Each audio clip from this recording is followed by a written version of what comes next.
Isang magandang naman po sa inyo lahat dahil naman po may Emotions Day, April 21, 2026. Today na kita nagpapasipan sa Solomon.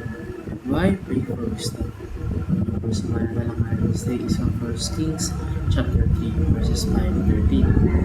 Now, in this passage, nagpakita ang Diyos kay Solomon na sa panaginip at sinabi na maaari siyang humingi ng kahit ano. Instead of asking for wealth or long life or victory over his enemy, humiling si Solomon ng wisdom upang mamuno ng maayos sa bayan ng Diyos. Dahil dito, natuwa ang Diyos sa kanyang hiling.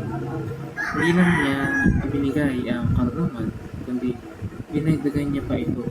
Dinagdagan pa siya ng kayamanan at karangalan. Pinapakita nito when we prioritize what matters to God, He blesses us beyond what we ask. Kaya nagpapas na this day, number one is God is generous and willing to bless us through prayer. Ang Diyos ay mas na makinig sa mga panalangin. Tulad na kay Solomon, binibigyan niya tayo ng pagkakataon na lumapit at manig. This shows His heart. He is not distant but giving. Pangalawang natural is God is pleased when people ask for wisdom. God is pleased when people ask for wisdom. Hindi hiniling sila ng pansariling kapakinabangan, kundi ang kakayahang maglingkod ng tama. Tinuturuan tayo ito na yung wisdom is mas mahalaga pa kaysa sa kayamanan at kapangyarihan. Pangatang natural is God blesses wise people with more than they ask for. Dahil tama ang humiling ni Solomon, binigyan siya ng iba. Pinapakita na when our priorities are aligned with God, His blessings will overflow. Kaya naman, para sa Emotions Day, number one is pray for God's blessings so that you may bless others. No, wag lang tayo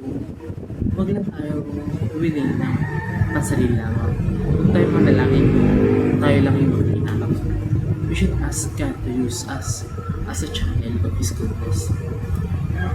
Ang original naman is pray for God's wisdom more than for power of wealth. Sa bawat desisyon natin sa buhay, piliin natin lang humingi ng karunungan kaysa sa madaling pakinabang. And appreciate din namin is pray to know God's ultimate wisdom, Jesus Christ. Ang tunay na karunungan ay makikilala na si Jesus at sumusunod sa Kanya araw-araw. And that's all my Emotions Day. April 21, 2026, my name is Kalito po, and thank you for watching.